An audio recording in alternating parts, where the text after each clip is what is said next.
Morning. ഞാൻ നിങ്ങളുടെ സ്വന്തം മിഥിലാമിസാണ്. അപ്പൊ മക്കളെ, നമുക്കൊരു 10 മാർക്കിന്റെ നമ്മുടെ 3rd ചാപ്റ്ററിൽ നിന്ന് വരുന്ന വളരെ ഇമ്പോർട്ടന്റ് ആയിട്ടുള്ള കുറച്ച് ക്വസ്റ്റ്യൻസ് നോക്കിയാലോ. ഒന്നാമത്തെ ചോദ്യമാണ്, which one of the following metal reacts with hot water? അല്ലെ, ചുവടെ കൊടുത്തിരിക്കുന്നവയിൽ ചൂടുവെള്ളവുമായിട്ട് പ്രവർത്തിക്കുന്ന ആരാണ്? അപ്പൊ നമുക്കറിയാം, ചൂടുവെള്ളമായിട്ട് പ്രവർത്തിക്കുന്ന ഒരേ ഒരാളെ നിങ്ങൾക്ക് പഠിക്കാനുള്ളൂ. അതാരാണ്? നമ്മുടെ സ്വന്തം മഗ്നീഷ്യമാണ്. അല്ലെ, മഗ്നീഷ്യമാണ്. ഇപ്പൊ ഇതില് ഗോൾഡ് എടുത്താലും കോപ്പർ എടുത്താലും ഇവരൊന്നും വാട്ടറായിട്ട് റിയാക്ട് ചെയ്യില്ല. സോ മഗ്നീഷ്യമാണ് ഹോട്ട് വാട്ടർ. അപ്പൊ തണുത്ത വെള്ളമായിട്ട് ആരാ റിയാക്ട് ചെയ്യുന്നത്? കോൾഡ് വാട്ടർ ആയിട്ട് റിയാക്ട് ചെയ്യുന്ന മെറ്റൽസ് ആണ് സോഡിയം, പൊട്ടാസ്യം. ഓക്കെ, അടുത്ത ക്വസ്റ്റ്യൻ നോക്കാം. Analyse the picture and answer the following. ചുവടെ തന്നിരിക്കുന്ന ചിത്രം നോക്കിയിട്ട് കൃത്യമായിട്ട് ഉത്തരം പറയണം. മക്കളെ, ഇതുപോലെ ഒരു ക്വസ്റ്റ്യൻ ഇല്ലാത്ത ഒരു ക്വസ്റ്റ്യൻ പേപ്പറും നിങ്ങൾക്ക് കാണാനായിട്ട് സാധിക്കില്ല.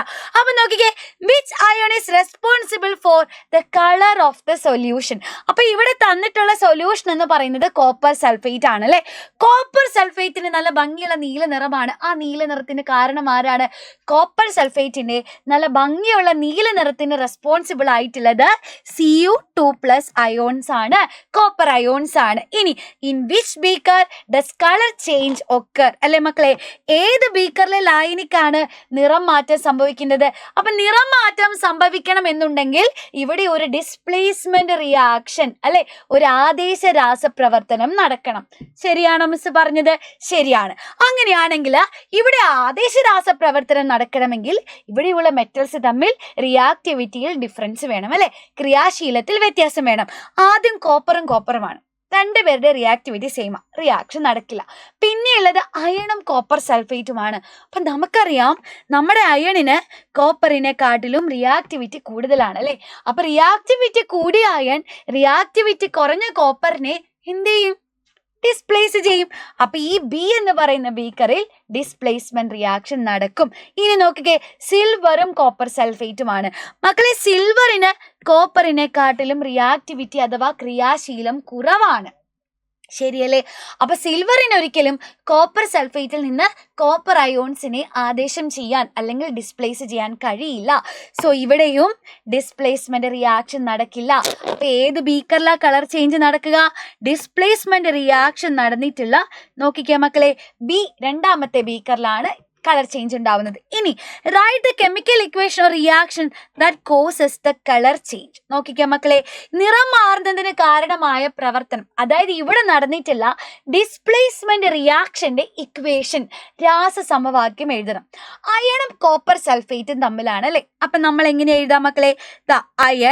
അയൺ എന്താ ചെയ്യുക? അയൺ കോപ്പർ സൾഫേറ്റുമായിട്ട് റിയാക്ട് ചെയ്തു. അല്ലെ, അപ്പൊ അയണിന് കോപ്പറിനേക്കാൾ ക്രിയാശീലം കൂടുതലാണ്, റിയാക്ടിവിറ്റി കൂടുതലാണ്.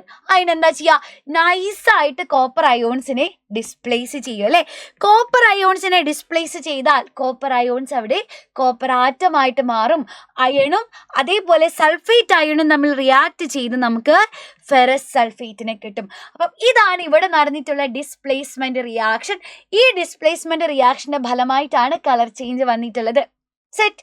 അടുത്ത question, different galvanic cells are constructed using copper, iron and silver. Which metal acts as only as cathode? Cathode ആയിട്ട് എപ്പോഴും നിൽക്കുന്ന ഒരാൾ ആരാണെന്നാണ്. മക്കളെ, ഇങ്ങനെ ഒരു ചോദ്യം വന്നു കഴിഞ്ഞാൽ നിങ്ങൾ എന്താ ചെയ്യേണ്ടതെന്നറിയോ? ആദ്യം തന്നെ എൻ്റെ കുട്ടികളെ ചെയ്യേണ്ട കാര്യം, ഈ തന്നിട്ടുള്ള മെറ്റൽസിനെ റിയാക്ടിവിറ്റിയുടെ ഓർഡറിൽ ഒന്ന് എഴുതി നോക്കുക. ഇവിടെ കോപ്പർ ഉണ്ട്, അയൺ ഉണ്ട്, സിൽവർ ഉണ്ട്. ഏറ്റവും കൂടുതൽ റിയാക്ടിവിറ്റി ഉള്ളത് അയണിനാണ്, അതിനുശേഷം കോപ്പർ, അതിനുശേഷം സിൽവർ. ഞാൻ എന്തിനാ റിയാക്ടിവിറ്റി കുറഞ്ഞു വരുന്ന രീതിയിൽ എഴുതാൻ പറഞ്ഞത്? കാരണം നമുക്കറിയാം, ഒരു ഗാൽവനിക് സെല്ല് കൺസ്ട്രക്ട് ചെയ്യുമ്പോൾ റിയാക്ടിവിറ്റി കൂടിയ ആളാണ് നമ്മുടെ ആനോഡ്, റിയാക്ടിവിറ്റി കുറഞ്ഞ ആളാണ് കാഥോഡ്. അപ്പൊ ഏറ്റവും റിയാക്ടിവിറ്റി കുറഞ്ഞ ആളാണെങ്കിൽ അയാൾ എപ്പോഴും കാഥോഡായിട്ട് മാത്രമേ ആക്ട് ചെയ്യുകയുള്ളൂ. അല്ലെ, കാഥോഡായിട്ട് മാത്രമേ പ്രവർത്തിക്കാറുള്ളൂ. സോ ഇവിടെ ഏറ്റവും റിയാക്ടിവിറ്റി കുറവ് നമ്മുടെ സിൽവറിനാണ്. അപ്പൊ കാഥോഡ് ആകാൻ മാത്രമേ ഇവിടെ നമ്മുടെ സിൽവറിനെ കൊണ്ട് സാധിക്കുകയുള്ളൂ. 4 മാർക്കിന്റെ ചോദ്യമാണ്. എൻ്റെ കുട്ടികൾക്ക് കിട്ടിയോ? സോ എങ്ങനെയാണ് ക്വസ്റ്റ്യൻസ് വരിക എന്നുള്ള ഏകദേശം ഐഡിയ കിട്ടിയോ? അടുത്ത ക്വസ്റ്റ്യനിലേക്ക് പോവാം. നോക്കിക്കോ, വളരെ ഇമ്പോർട്ടൻ്റ് ആയിട്ടുള്ള ക്വസ്റ്റ്യൻ ആണ് അല്ലേ. ഒരു ഗാൽവനിക് സെല്ലിന്റെ ചിത്രം നമ്മുടെ കയ്യിലേക്ക് തന്നിട്ടുണ്ട്. What is the energy change taking place in A galvanic cell? മക്കളെ, ഒരു ഗാൽവനിക് സെല്ലിൽ നടക്കുന്ന ഊർജ്ജമാറ്റം എന്താ? നമുക്കറിയാം, നമ്മുടെ ഗാൽവനിക് സെല്ലിൽ എന്തൊക്കെ കെമിക്കൽ റിയാക്ഷൻ നടന്നിട്ട് നമുക്ക് ഇലക്ട്രിസിറ്റി കിട്ടുന്നു അല്ലേ. അപ്പം നമുക്ക് പറയാം, ഒരു ഗാൽവനിക് സെല്ലിൽ കെമിക്കൽ എനർജിയെ ഇലക്ട്രിക്കൽ എനർജി ആക്കി മാറ്റുന്നു. ശരിയാണോ മിസ് പറഞ്ഞത്? അല്ലെ, രാസോർജത്തെ വൈദ്യുതോർജമാക്കി മാറ്റുകയാണ് ഗാൽവനിക് സെല്ലിൽ ചെയ്യുന്നത്.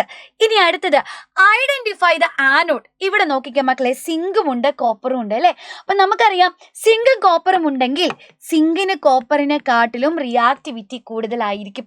അപ്പൊ റിയാക്ടിവിറ്റി കൂടിയ മെറ്റൽ ഏതാണോ, ക്രിയാശീലം കൂടിയ ലോഹം ഏതാണോ, അതാണ് നമ്മുടെ ആനോഡ് എന്ന് പറയുന്നത്.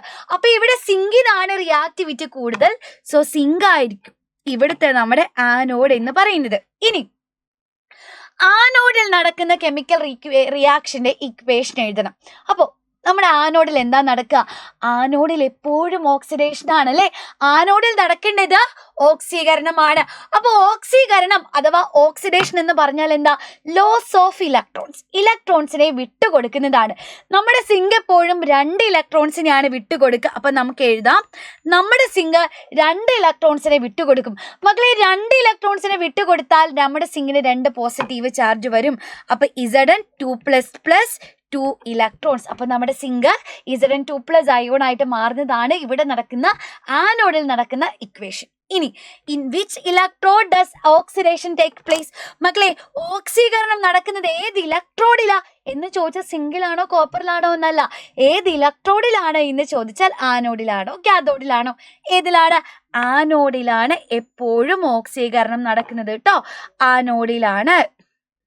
ഇനി ലാസ്റ്റ് ക്വസ്റ്റ്യൻ ആണ്, write the chemical equation of redox reaction in the cell. ഇവിടെ നടക്കുന്ന റിഡോക്സ് പ്രവർത്തനത്തിന്റെ രാസസമവാക്യം എഴുതണം. അത് നിങ്ങൾക്കുള്ള ടാക്സ് അല്ല, ടാസ്ക് ആണ് കേട്ടോ. അപ്പൊ എൻ്റെ കുട്ടികൾ എല്ലാവരും എന്ത് ചെയ്യുക, ഈ ലാസ്റ്റ് ക്വസ്റ്റ്യന്റെ ഉത്തരം നിങ്ങൾ എല്ലാവരും നമ്മുടെ കമന്റ് ബോക്സിൽ കമന്റ് ചെയ്യണം. ഇത് 5 മാർക്ക് നോക്കിക്കേ, ABCDE 5 ക്വസ്റ്റ്യൻസ് ഉണ്ട് അല്ലേ. അപ്പൊ മൊത്തത്തിൽ 10 മാർക്കിന്റെ ക്വസ്റ്റ്യൻസ് ആണ് ഈ ചുരുങ്ങിയ സമയം കൊണ്ട് നമ്മൾ ഡിസ്കസ് ചെയ്ത് കഴിഞ്ഞിട്ടുള്ളത്. അപ്പൊ തീർച്ചയായിട്ടും ഈ ചോദ്യത്തിന്റെ ഉത്തരം എൻ്റെ കുട്ടികൾ എല്ലാവരും കമന്റ് ചെയ്യാൻ മറക്കരുത്. കമന്റ് എനിക്ക് കാണണം. ഇനി അതേപോലെ ഈ വീഡിയോ യൂസ്ഫുൾ ആയിട്ട് തോന്നിയാൽ തീർച്ചയായിട്ടും നിങ്ങളുടെ ഫ്രണ്ട്സിനൊക്കെ ഷെയർ ചെയ്ത് കൊടുക്കുക. So thank you so much. നമുക്ക് മറ്റൊരു വീഡിയോയിൽ കാണാം. ബൈ.